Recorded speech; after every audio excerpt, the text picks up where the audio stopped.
दोस्तों कई लोग कमेंट करके ये पूछते हैं कि सर खतियान में क्षेत्रफल ज्यादा है और नक्शा में कम ठहर रहा है तो क्या करें। कुछ लोग ये भी कमेंट कर सकते हैं कि सर नक्शा में क्षेत्रफल ज्यादा हो रहा है और खतियान में कम हो रहा है, तो ऐसा क्यों हो रहा है। कुछ भी हो सकता है, लेकिन हम बेसिकली देखते ये हैं कि भाई खतियान में क्षेत्रफल ज्यादा होता है और नक्शा में कम ठहरता है। 90% केस में ऐसा होता है और इसका सबसे बड़ा कारण है कि खतियान में जिस समय क्षेत्रफल लिखा जा रहा था सर्वे के दौरान वो एवरेज निकाल करके लिखा जा रहा था। मतलब कि यहां पर समझ सकते हैं, जैसे अगर प्लॉट कुछ इस तरह से है, अगर प्लॉट जो है कुछ इस तरह से है, ओके, तो इसका एवरेज निकाल करके खतियान में क्षेत्रफल लिखा गया है। मतलब यहां से लेकर के, ठीक है, कहां से, यहां से लेकर के यहां तक नापी लिया गया, यहां से यहां तक लिया गया, यहां से यहां तक लिया गया, ठीक है। मतलब 4 बार जो है चौड़ाई को नापा गया, 4 से डिवाइड किया, एवरेज निकाल गया। फिर लंबाई को भी जो है 2-3 बार लिया गया, उसका भी एवरेज निकाला गया और वो क्षेत्रफल लिखा गया, जो कि संभवतः ज्यादा आता है एवरेज से निकालने पर। एकदम सिंपल सी फंडा है। और इसी को जो है आप अलग अलग पार्ट में बांट करके स्पेसिफिक शेप में बदल करके क्षेत्रफल निकालेंगे तो क्षेत्रफल एक्यूरेट आता है। ये चीज है। चलिए खैर दोस्तों, तो यही मुद्दा यहां पर जो है क्लियर करने वाले हैं कि भाई अगर क्षेत्रफल कम ज्यादा हो तो हम लोग क्या करते हैं। और यहां पर जो मैं एग्जांपल ले रहा हूं ना, एकदम रियल वाला है, नापी किया हुआ है। तो दोस्तों जब भी कोई अमीन जमीन नापी करने के लिए जाता है ना, तो सबसे पहले वो रैयत से जो है उस जमीन संबंधी दस्तावेज का डिमांड करता है। अब रैयत जो है दस्तावेज के रूप में या तो खतियान देगा या तो भाई केवाला देगा। अगर खतियानी जमीन है, पूर्वजों का जमीन है, तो खतियान दिया जाएगा, साथ में रसीद वगैरह दिया जाएगा। अगर खरीदा हुआ जमीन है, खरीद की जमीन है, ठीक है, रजिस्ट्री किया हुआ है, तो केवाला देगा। सिंपल सी फंडा है, उसका रसीद देगा। और भी जमीन के कई प्रकार होते हैं, अगर उस संबंधी भी दस्तावेज है तो वो थमाएगा। लेकिन मुख्य रूप से जो है 2 दस्तावेज होते हैं, एक होता है आपका खतियान और दूसरा होता है केवाला। क्लियर। तो भाई अमीन का दायित्व होता है कि भाई उस दस्तावेज को सही ढंग से पढ़े कि भाई मौजा का क्या नाम है, जिस मौजा में हम नापी करने आए हैं वही मौजा है कि नहीं है, ठीक है। थाना नंबर हो गया, जिला हो गया, राजस्व थाना हो गया, ओके, खाता संख्या हो गया, उस खाता के अंदर कितने प्लॉट हैं, कौन सा प्लॉट का नापी करना है, वो प्लॉट है कि नहीं है, ठीक है। तो वो सारी चीजें होती दोस्तों। साथ में जो है अगर केवाला है, केवाला कॉपी है, तो भाई उसमें आपको तो सारा कुछ मिल ही जाता है कि भाई इस खाता के अंतर्गत जो है ये प्लॉट है और इस प्लॉट से इतना जमीन जो है लिया गया, उसमें चौहदी वगैरह बहुत ही अच्छे से लिखा हुआ रहता है, तो कोई दिक्कत नहीं होता है। क्लियर। अब देखिए कई बार ऐसा भी होता है कि भाई अमीन को जो है फोटोकॉपी, केवाला में कुछ छेड़छाड़ करके फोटोकॉपी दिया जाता है। अब वो अमीन जो है उसी को पढ़ पढ़ करके नापी करके दे दिया, तो ये भी होता है फोटोकॉपी में। तो कई बार अमीन जो है ओरिजिनल कॉपी का डिमांड करते हैं, ताकि भाई रियल में चौहदी वगैरह में क्या लिखा हुआ है, एरिया वगैरह क्या है, ठीक है, सही हुआ है कि नहीं हुआ है, तो रियल भी जो है मतलब ओरिजिनल वाला भी केवाला का डिमांड किया जाता है, ठीक है। खतियान ओरिजिनल वाला भी डिमांड किया जाता है, ताकि सही ढंग से नापी हो पाए। अगर वहां पर विवादित है तब, ज्यादा मामला फंस रहा है तब। क्लियर। चलिए खैर, बाकी वह फोटोकॉपी से भी काम हो जाता है कई बार। चलिए दोस्तों, हालांकि ओरिजिनल, अगर आपको ओरिजिनल नापी करना है तो ओरिजिनल मांगिए, वही बेहतर रहेगा, क्योंकि फोटोकॉपी में कुछ भी छेड़छाड़ किया जा सकता है, उसमें एकदम नो डाउट। क्लियर। चलिए दोस्तों, तो देखिए यहां पर जो मैं एग्जांपल ले रहा हूं एकदम रियल वाला ले रहा हूं, ठीक है। देखिए यहां पर ये जो आप देख रहे हैं ना, ये है खतियान, खतियान का कॉपी। क्लियर। एक प्लॉट है दोस्तों यहां पर, ये है 3726। क्लियर। प्लॉट नंबर क्या है, 3726। इसी का नापी करना है। यहां पर देखिए चौहदी दिया हुआ है, उत्तर दक्षिण पूर्व, आपको स्पष्ट रूप से नहीं दिख रहा होगा, लेकिन यहां पर ये 3726 है। क्लियर। विश्वास मेरे ऊपर कीजिए। क्या रकबा हालांकि दिख रहा होगा आपको, 2 एकड़ 4 डिसमिल दिख रहा है ना, तो 3726 प्लॉट नंबर का रकबा है 2 एकड़ 4 डिसमिल, जो कि आप यहां पर देख सकते हैं। कहां गया भाई, ये देखिए, ये है 3726, ये वाला देख रहे हैं ना, ये प्लॉट लंबा सा जो दिख रहा है यही है। क्लियर। भाई खतियान में तो है 2 एकड़ 4 डिसमिल, लेकिन जब रियल में इसका आप नापी करेंगे तो पता चलेगा कि भाई 1.92 एकड़ है, यानी 192 डिसमिल।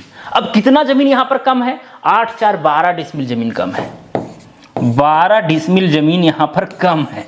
अब कोई कहेगा कि भाई मेरा खतियान में तो 2 एकड़ 4 डिसमिल है, हमको 2 एकड़ 4 डिसमिल चाहिए तो चाहिए।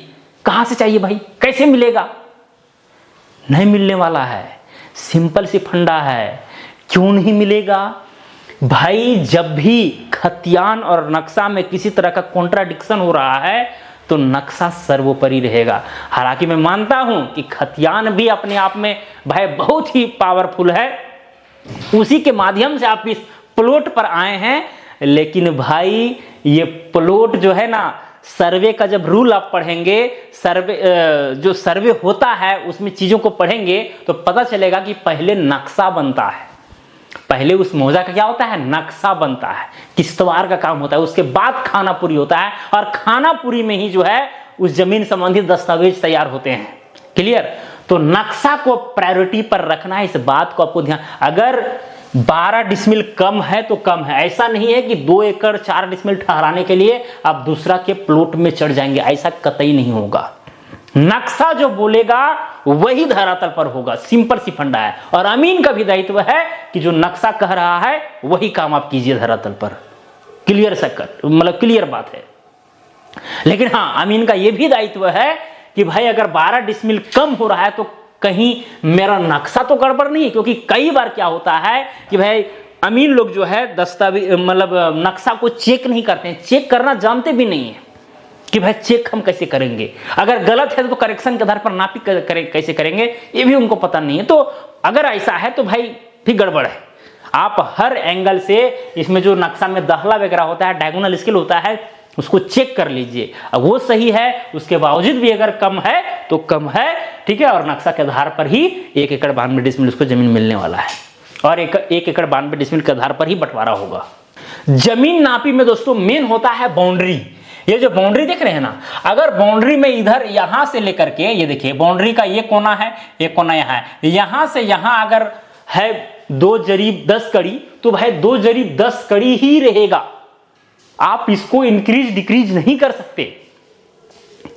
आप जो है 3 जरीब इधर आए, अब यहां पर मान के चलिए 2 जरीब 15 कड़ी हो रहा है, तो भाई उतना ही। मेन हमको बाउंड्री को ध्यान देना है, यहां से लेकर के यहां तक अगर ये वाला लंबाई अगर मान के चलिए कि भाई 11 जरीब है, कितना 11 जरीब, तो भाई 11 जरीब मिलेगा, ये सब देना है।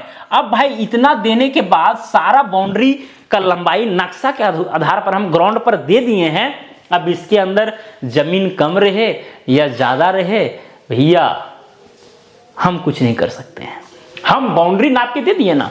अमीन का काम ये है कि वो बाउंड्री को सही ढंग से नाप करके दे, और बाउंड्री ही नापता है। अब जब बाउंड्री नपा जाएगा, इस प्लॉट का सीमांकन हो जाएगा, तो फिर इसके अंदर में भाई जितना भी आपको चीर फाड़ करना है, बंटवारा करना है, बेचना है, खोचना है, जो करना है कीजिए, लेकिन मेन होता है बाउंड्री। दोस्तों बार बार चीजों को नहीं बताऊंगा मैं, ठीक है, नहीं तो कहिएगा सर एक ही चीज बार बार बता रहे हैं। ध्यान में रखना है, नक्शा को प्रायोरिटी देना है, क्योंकि यहां पर जो खतियान में जो क्षेत्रफल लिखा होता है दोस्तों, ये एवरेज के आधार पर लिखा होता है, ठीक है, एवरेज के आधार पर। और आजकल के अमीन जो है एवरेज से एवरेज ज्यादा नहीं लगाते हैं, ठीक है, अच्छा नियम से जो है सो क्षेत्रफल निकालते हैं, जो कि क्षेत्रफल फिर कम हो जाता है। कई बार ऐसा भी होता है कि एवरेज से भी निकालेंगे आप ना, तो जो है सो नहीं पुरता है, ठीक है, फिर भी कम हो जाता है, ऐसा होता है। कारण यह है कि भाई जल्दबाजी में क्षेत्रफल खतियान में लिखने के टॉक वगैरह का भी यूज किया गया, टॉक जान रहे हैं ना, जिसमें एक भाग जो है सो 10 डिसमिल का होता है, तो उसमें जो है कम ज्यादा हुआ तो उसकी वजह से भी गलती लिखा गया खतियान में, ये भी होता है, ऐसा नहीं है। क्लियर? तो मुझे उम्मीद है दोस्तों कि एकदम क्लियर कट हो गया होगा मामला, ठीक है। जमीन के बाउंड्री मेन होता है, अब उसके अंदर क्षेत्रफल घटे या बढ़े अगला का जिम्मेवारी है कि नहीं, रैयत का जिम्मेवारी है, वो समझे। क्लियर? लेकिन हाँ, जो बाउंड्री अपना रहे अगल बगल से वेरीफाई, जो भी जमीन नापी का जो तरीका होता है उस आधार पर आपको सही ढंग से काम करना है। ऐसा नहीं कि सीमांकन वहीं प्लॉट में गए डायरेक्ट सीमांकन, ऐसे कैसे होगा, ठीक है, इधर से नापी करना पड़ेगा। यहाँ तिमेड़ा देख रहे हैं, यहाँ तिमेड़ा देख रहे हैं, यहाँ तिमेड़ा है, ठीक है। कहीं पर अगर जैसे चौमेड़ा देखिए, यहाँ पर ये चौमेड़ा बन रहा था तो यहाँ से नापी हुआ, यहाँ से जो है इस जगह पर सीधा पहुँचा गया, ऐसे करके, ठीक है, ऐसे करके पहुँच सकते हैं, ऐसे करके पहुँच सकते हैं, जैसे ही पहुँचना है। इधर भी जो है सो तिमेड़ा वगैरह है तो इधर से भी पहुँच सकते हैं, तो बहुत सारी चीज़ें हैं, इधर से पहुँच सकते हैं। क्लियर? चलिए खैर, ज़्यादा ये नहीं वीडियो लंबा करेंगे। क्लियर? तो चलिए दोस्तों, अगर वीडियो में जो चीज़ें बताई गई अगर आपको समझ में आया तो कमेंट करके ज़रूर बताएं। कुछ कन्फ्यूजन होगा तो भी कमेंट करें, उसका जवाब देने का प्रयास करूंगा, या तो कमेंट में ही या तो फिर वीडियो के माध्यम से। तो चलिए आज के लिए इतना ही, अब मिलेंगे अगला वीडियो में। जय हिंद, जय भारत।